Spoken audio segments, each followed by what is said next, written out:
36 जिल्हे, 36 बातम्या. News G9 Maharashtra. उत्तर तुमच्या प्रश्नांची.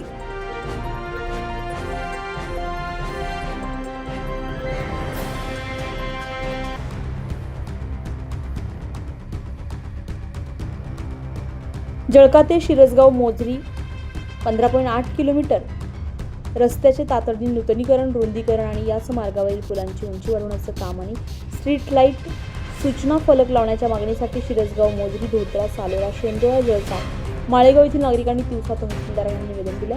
राज्याच्या अर्थसंकल्पीय अधिवेशनामध्ये तातडीने रस्त्याच्या नूतनीकरणासाठी भरीव तरतूद करावी, अन्यथा येत्या सोमवारपासून धोत्रा गावामध्ये आमरण उपोषणाचा इशारा या निवेदनाच्या माध्यमातून देण्यात आला. जळका ते शिरसगाव मोझरी हा 15.8 किलोमीटरच्या रस्त्यावर 6 गावांचे दळणवळण आहे. शिवाय या मार्गाला लागून असलेल्या तब्बल 10 गावांतील विद्यार्थी नागरिक याच रस्त्याचा वापर करून मोझरी गाठावी लागते.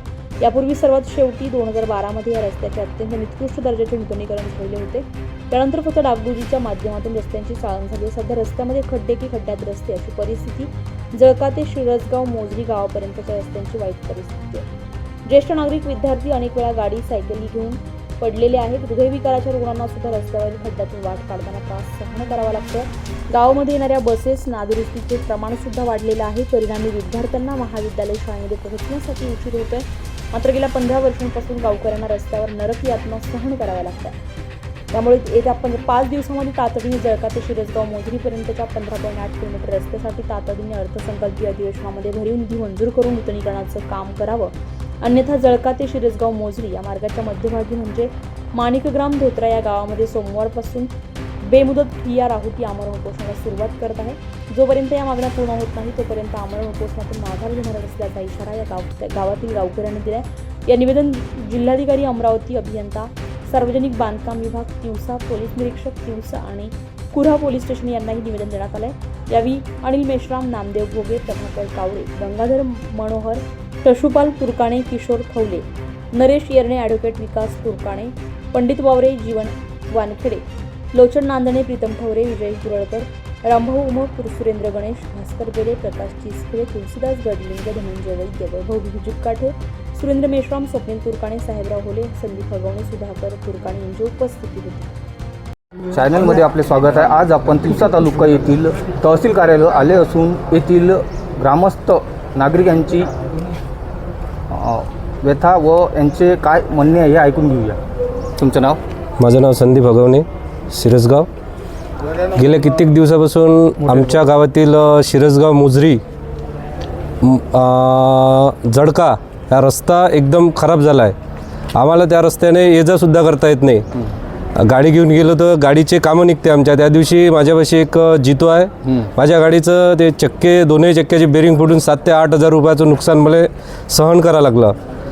माझी अशी एक विनंती आहे का बा लवकरात लवकर आमच्या रस्त्याचे काम करावे, अन्यथा आमच्या गावातीलच प्रशांत भाऊ कांबळे यांनी आता इथे निवेदन दिलं आणि जर आमच्या रस्त्याचे काम लवकरात लवकर सुरू झाले नाही तर ते आमरण आम्ही सगळेजण त्या ठिकाणी. शिरसगाव मोझरी ते जळका रस्ता हा खड्डेमय झालेला आहे. रस्त्यात खड्डे की खड्ड्यात रस्ते हे कळत नाही आहे आणि या मार्गावर जवळपास 5 ते 6 गावं आहे आणि 6 गावामध्ये हृदयरोगाचे रुग्ण आहे, गर्भवती माता आहे, कर्करोगाचे रुग्ण आहे आणि या 5ही गावातील जे विद्यार्थी आहे, मुलं हे सायकलने मोझरीला शिकायला येतात आणि मोठ्या प्रमाणात प्रवास करावा लागतो आणि अमरावती जायचं असलं तरी हाच आम्हाला मार्ग आहे. आपलं हृदयरोगाचं जे स्पेशालिस्ट हॉस्पिटल आहे तिथं जायचं असलं तरी याच रस्त्याने जावं लागते. PSC याच रस्त्याने आहे मारडीची आणि या रस्त्यात आम्हाला गेल्या 15 वर्षापासून आम्ही नरक यातना सहन करतो आहे. पण या नरक यातना दूर करण्यासाठी आता तरी सरकारने डोळे उघडावे. आता अर्थसंकल्पीय अधिवेशन सुरू आहे.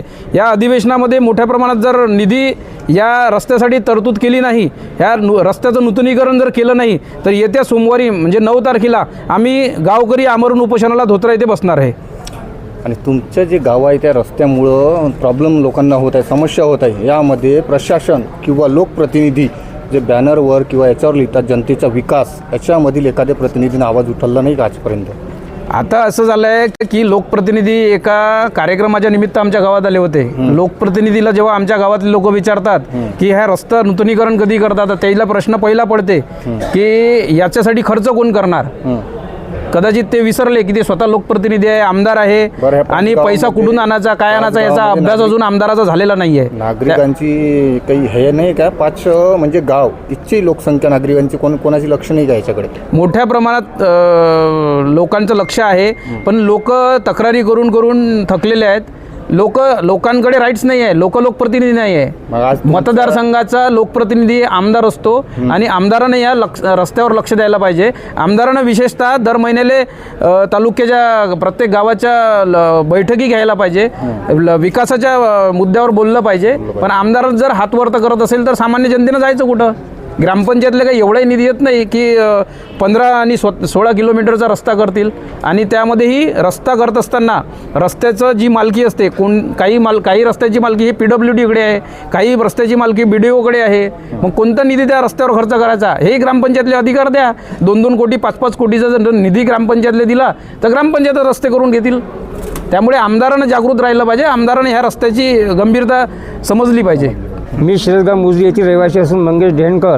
आम्हाला खूप वर्षापासून 10-15 वर्षापासून त्रास भोगावा लागता. आमचे लेकरं बाळं यांचा सर्वांना त्रास होते. आम्हाला दिवसा तर ठीक आहे, पण रात्रीचा तर एवढा होते, कधी ॲक्सिडेंट होते, कधी फोडते, कोणी तुटफूट होते. आणि लेकरं शाळेतून कसं जावं, कोणी 2 व्हीलरतून घेते, कोणी लेकरं सायकलला कसं जायचं हे पालक समजत नाही. आम्ही खूप त्रास करून गेले, म्हणजे आम्हाला काची पडलो आम्ही कसं जावं ह्या रोडनं म्हणून आमचं समजत नाही. पण आता आमच्याली गोष्ट कोणी ऐकायला तयार नाही. तर प्रशांत भाऊ कांबळे यांनी हे मोहरा घेऊन समोर आम्ही त्यांच्या पाठीशी उभं आहे. आम्ही त्यांना सहकार्य करता आहे. तर प्रशांत भाऊनं 9 तारखेचा जो अल्टिमेट दिला आहे यांच्याशी आम्ही सहमत आहे. आम्ही आमची मान्य झाली आमच्या मागण्या, तर आम्ही सर्वजण आम्हाला काय करायचं आमच्या मागण्यासाठी आम्ही करू. आणि माझे एवढे 2 शब्द बनवून न्यूज 9 महाराष्ट्रासाठी नंदकिशोर मध्ये दिवसा.